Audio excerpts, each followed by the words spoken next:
Welcome to Mudleak. My name is Jeffrey Stern, and at Mudleak we light a spark or shed some light on a Jewish text or tradition. We also host a clubhouse every Friday, 4 p.m. Eastern, and this time, along with Rabbi Adam Mintz, we start the book of Bamidbar. And we ask whether Ben Gurion's vision of a people's army was foreshadowed in the Bible, and what are the lessons for us today. So turn off the breaking news and join us as we explore a people's army and a chance for peace.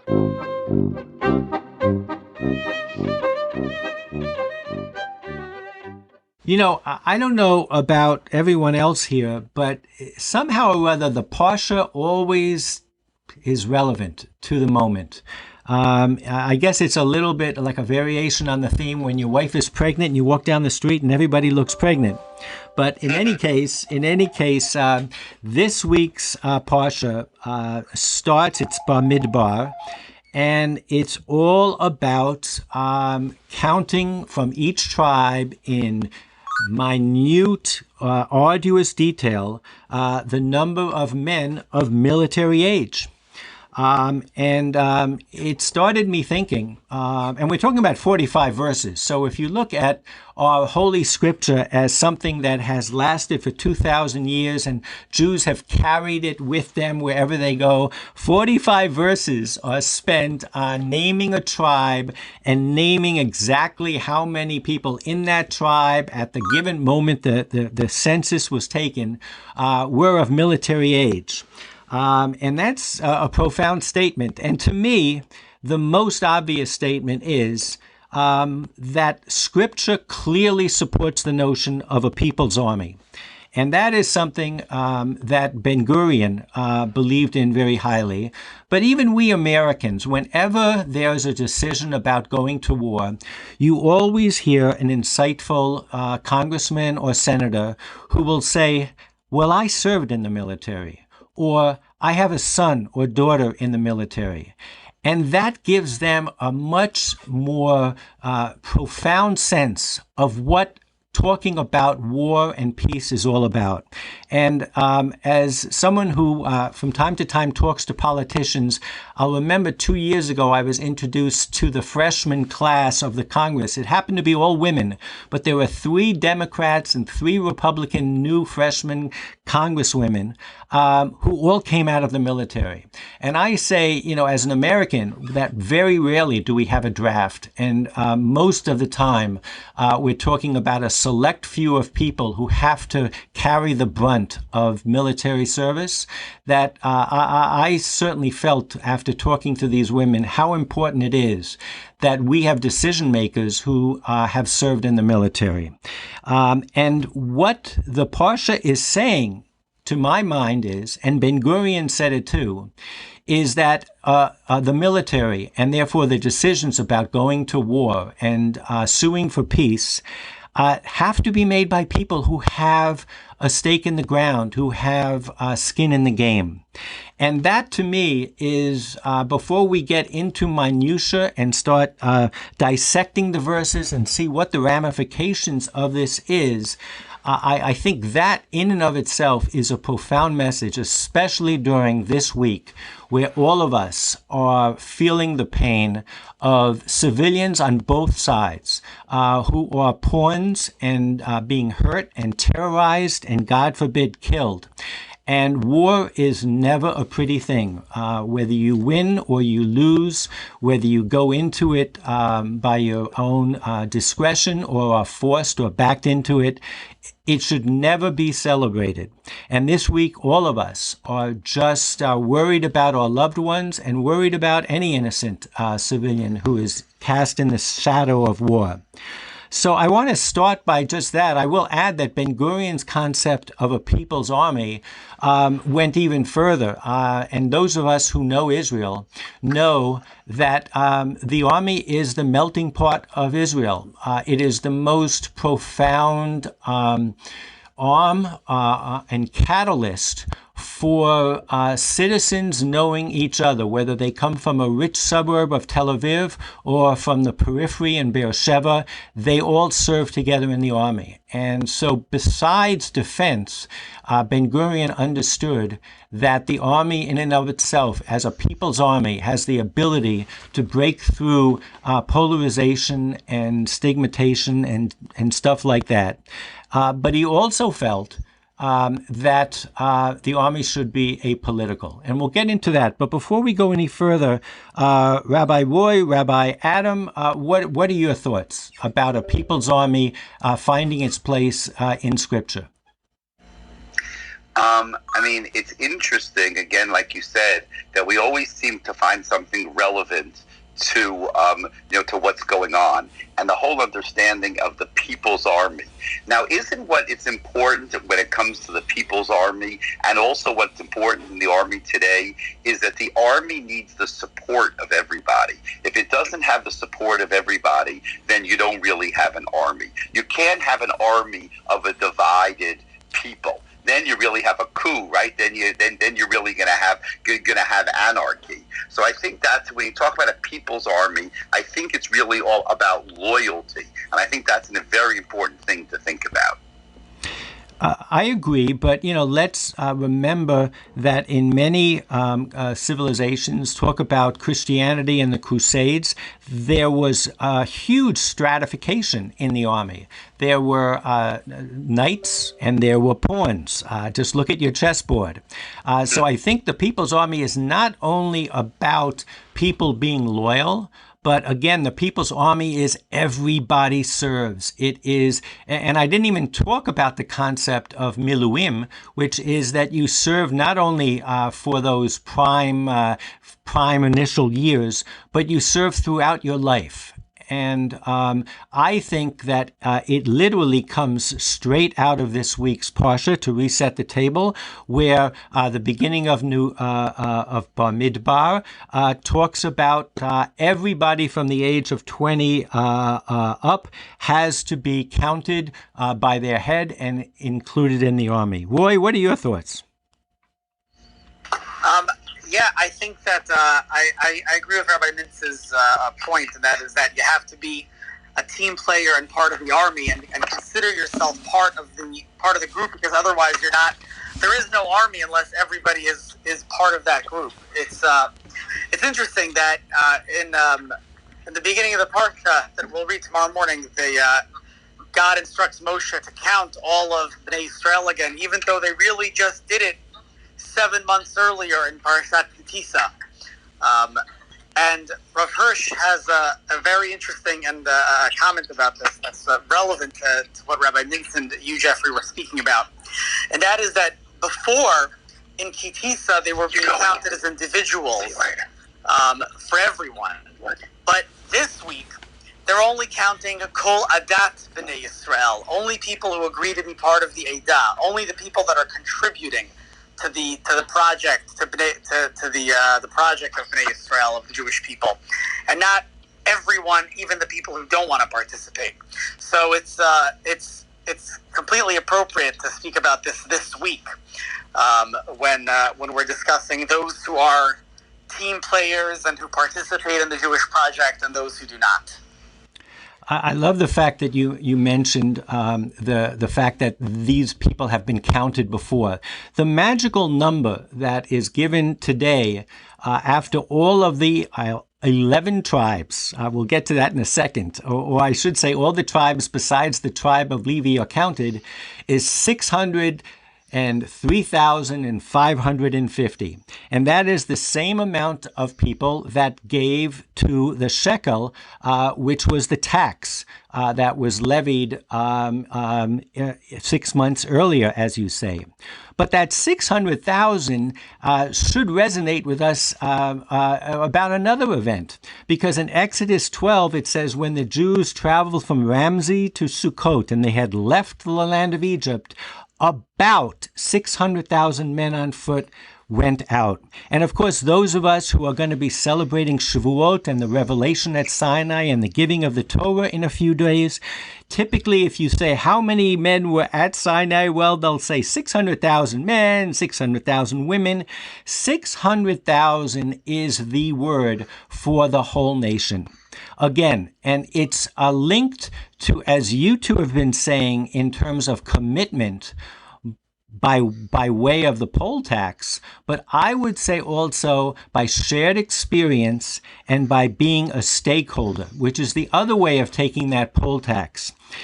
600,000 is the Kol Adat B'nai Israel, the whole congregation of Israel. And again, it just multiplies and ramifies what I said before, which is clearly the point is this is a people's army. Because the word 600,000, that number is a tag number for the whole people of Israel. And in terms of a stakeholder, it's interesting what happens in Deuteronomy. In Deuteronomy, it says there are people that are excused from going to the army. And it says someone who has built a new house but has not dedicated it, let him go home. Someone who's planted a vineyard but not harvested from it yet, let him go home. Someone who's betrothed a wife but not lived with her yet, let him go home. And it seems to me that, again, what it is saying is you need to be a stakeholder, that the people that make the decisions about going into battle need to have something that affects them, that it's their land, it's their people, it's the future. And I think that is so important that we never delegate suing for peace or waging a war to people that are not stakeholders. I just asked you, Jeffrey, we talk about stakeholders, and obviously that's an important word in community involvement. Does that mean that they have to have a share in the land? Is that what it means to be a stakeholder in this context, or it means something else? Boy, Rabbi Adam, sometimes, you ask a question that is hard to segue from, and sometimes you just throw me the pitch. So thank you for that, because I want to talk about the Levites. The Levites are not included in this list, and we all know the Levites do not own land in the land of Israel. They didn't get an apportionment of land, and it says in the Bible, in the verses that we are reading, it says the Levites, however, were not recorded among them by their ancestral tribe. And the big question is it because exactly of the reason that we're talking about and that you're posing? Is it because they weren't stakeholders that they were not included and therefore cannot serve in the army? Right. That's an important... it's interesting. The Levites raises a fascinating question because the Levites are stakeholders in something. They're just not stakeholders in the land. They're actually stakeholders in God, in the tabernacle. And what's so kind of thought-provoking here is that you can be a stakeholder in the tabernacle. And even though that would sound like it's so much holier, but nevertheless, they're not considered stakeholders, therefore they don't serve in the army. That's a very surprising statement for a religious book like the Torah. You wouldn't have thought that. Well, I want to explore that a little bit further, but first I want to hear from my friend Michael. Hi, Jeffrey and Rabbi and Roy. I've been channeling Gandhi and that army of non-violent people, which seems like it's another form of an army and it's a different war. What if we were to not assume that war meant going out and fighting and that war meant just sitting? That's my question. Fantastic. So I think that the question of the Levi might even provide a little bit of an answer with regard to that. You know, we all think of the Levi as the priests, and the priests, whether we make a correlation to priests in other religions or whether we think of our temple service, they have white robes, they have accoutrements, but there is a whole other narrative about the tribe of Levi. I'm going to take you back to Genesis when Dinah is captured and against the patriarch Isaac's wish, is it Isaac or Yaakov's wishes? Shimon and Levi wait for the third day of the men of Ham recovering from their circumcision, and they slaughter them.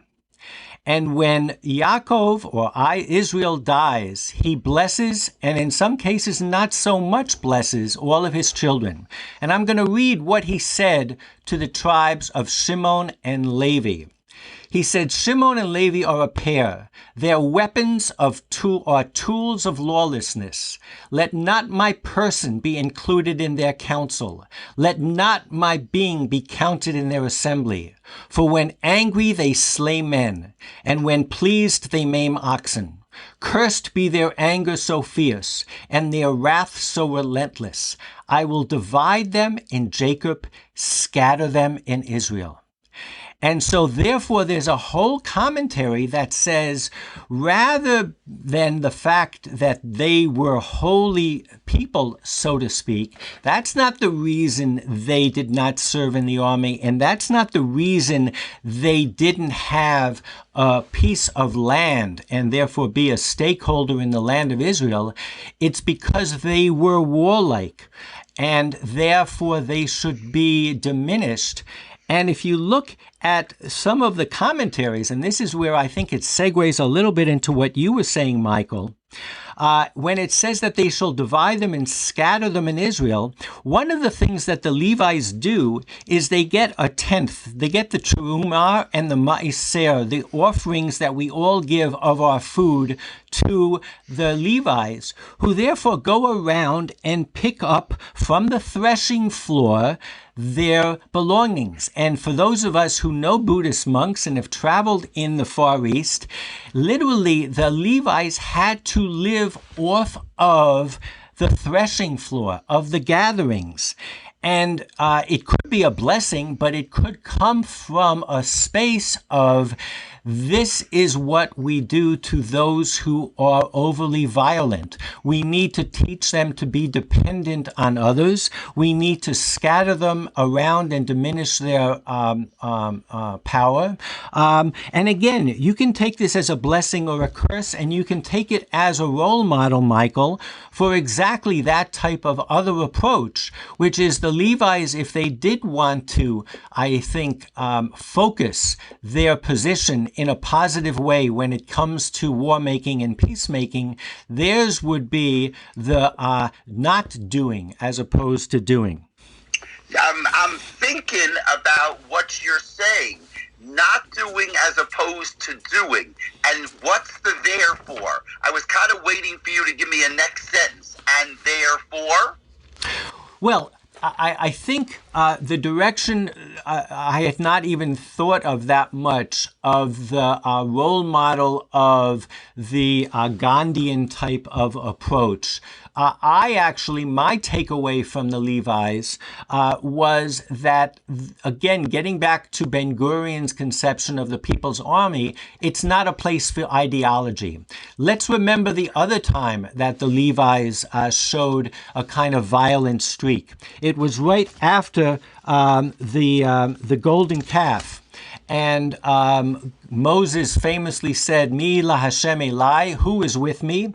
And according to Exodus 32, the Levites did as Moses had bidden, and some 3,000 of the people fell that day. for each of you has been against son and brother. The Levites were literally the executioners of their own people, and maybe it was something that had to be done. But again, the Levites had this kind of ideological purity within them, and whether there's a place for that or not, there's not a place in the army. That's my takeaway from the Parsha. But I think Michael had shed light. Let's take that for a minute, Jeffrey. Let's stop right there. Ideological purity, there is a place for that. You're a stakeholder in the people, but you can't be a stakeholder in the army with an ideological purity, because that doesn't go with the army. The army can have an ideological purity. That's not what a soldier is. Yeah, and again, remember, we're not only talking about soldiers, we're also talking about generals and leaderships. I think it's easy for us to say that there's a culture in the army of following orders, but there's also a culture of giving orders. And I think the takeaway from this is those who are in the army and who have peace and war in the scales cannot have ideological, and again, it's hard to take this lesson from one simple example of the Levites not being a part of the army. You can say it's because they're not stakeholders, but you can also say possibly they do have a warring nature to them, but they also have a very abrasive and pure, they what they did with the Bnei Cham, what they did after the golden calf, smacks of someone who doesn't really understand compromise and maybe practicality, and is a purist ideologically. So I guess I am saying that there's. I think you are saying that because you're saying you need to be pragmatic and you need to be practical to be in the army. And Levi didn't have that. But to work in the temple, you don't need to be practical. To be a religious leader sometimes, you don't need to be practical. Yep. Well, absolutely. It's interesting that, today we're focused on issues of war and peace because of what's going on in Israel and in Gaza and in the West Bank. But if we wouldn't, on a normal day, if we were discussing the draft, if we were discussing the People's Army, we would also be talking about the Haredim and the fact that they feel that they are modern-day Levites. They see the deferment from serving as a privilege.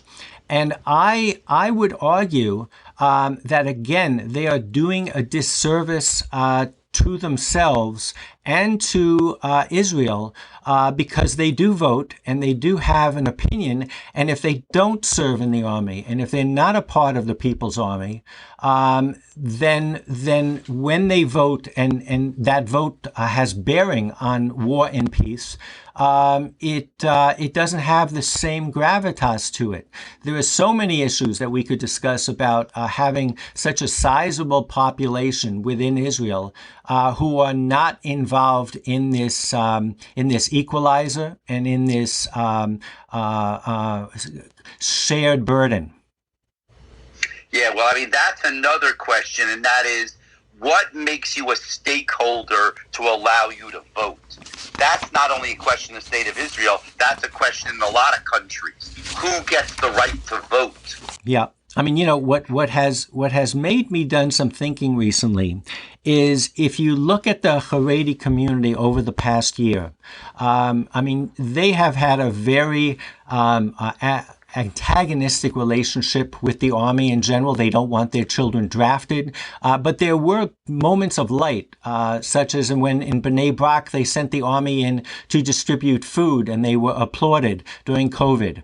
And I think that I'm seeing more and more articles, and I have them in my source sheet, that, the Haredim, it's not clear where they are on foreign policy, where they are on a two-state solution. They cannot or by any means of the mind be grouped with the settlers movement, for lack of a better word, because their concerns are very much about those practical things. And so I think almost by not being in the army, not only are they robbed in many cases of entering the professional fields, because it's a gateway, but also of having the same sort of visceral response when we're sitting here and we have nephews and children and cousins who are in the army, and we wonder, is there going to be a ground war, and are there going to be casualties, and can we make the wars that we're in short, and what can we do to stop the deaths of civilians? I just think that this, and again, we talk so many times of looking at verses and saying, well, how can we massage and make them different than what they seem to sound? And here's an example of a whole ultra-Orthodox community that literally ignores the first 45 verses of Bamidbar, which clearly says that everybody needs to have a stake in protecting the country. Yeah, that is correct. They say that their stake in Torah study is a stake in saving the country. You see, that's why it's so complicated, Jeffrey, because what gives you a stake is something that they argue about. They want to have a stake, but they say our stake's more important than your stake because Torah is what keeps our country going. Yeah, and again, some of the articles that you're reading now is, I think, that works when you're worried about whether the yeshivot that were created in Europe are going to survive in this new country. But they think they've recreated, but they've actually created a situation where there are no more Tevye the milkmans, and people who don't belong in a yeshiva are making a living. They've made a whole class of unsustainable people who are living off the benefits of the working class. And that works when you're a minority, but not when you are growing the way they have. And so I think we're almost at a tipping point in that whole conversation. At least that's some of the things that I've been reading in the press. I mean, that's interesting. That argument you're saying is no longer going to cut it. Yeah. I think the most we're all scratching our heads all week. We're all agonizing about how did this happen, and how can we stop it from happening again? How can we resolve these challenges that we are facing, that the Palestinians are facing? And there's one group that I've become aware of, which is a fascinating group, and might not have the solution, but certainly it has a part of the solution. And it's called Commanders for Israel's Security, and it's made up of 300 retired generals and people that have been involved with the defense forces, with intelligence. And, there's only one institution in Israel that people still potentially have faith in, and that is the military. They have faith that it's not ideological, that it's not partisan. They have faith in the fact that it plans long-term and not for political quick fixes that get votes. And these commanders are making a case, for instance, for a two-state solution, not based on ideology, not even based on morality or ethics, but on security, on doing long-cast forecasting. And, when you think of decisions that are made, political decisions like, let's go ahead and have a politician visit the Temple Mount, it's the army that will always talk about caution. It's the army that understands the ramifications and the quid pro quo. So one of my takeaways from the Parsha, and the fact that it argues so vehemently for a people's army is that maybe our chance of one of the ways out of this is to listen to those peoples who actually are putting their skin in the game. And in the case of Israel, it's every family. And looking to them to guide us in a way, because we don't have any faith anymore in our politicians. We don't have any faith, unfortunately, in any spiritual leaders. We're an orphan generation. So that was my kind of takeaway, and I'm wondering what all of you think.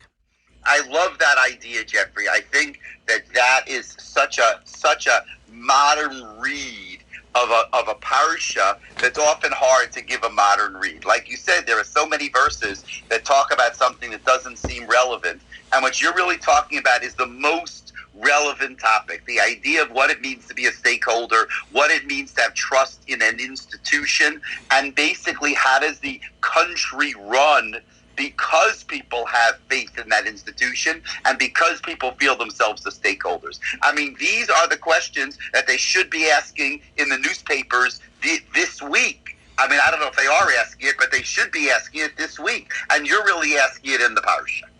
Well, thank you for that, and I'm sure I join all of you in praying and hoping that peace comes, and that once this particular moment has passed, we don't just say, okay, well, the missiles have stopped, let's go back to business as usual, because clearly there are issues there that need to be resolved. And whether in Israel with Arab, Palestinian, Israeli citizens, or in the West Bank in Gaza, we need to figure out a way to stop this cycle of violence. So I wish you all. God, we're praying together to stop this violence. I wish. Well, thank you so much, Jeffrey. Wish everybody a Shabbat Shalom, a Chag Sameach, and next week we have another great parsha. You got it. Thank you so much, and Shavua Be well. Tov. Shabbat Shalom, everybody. Bye bye.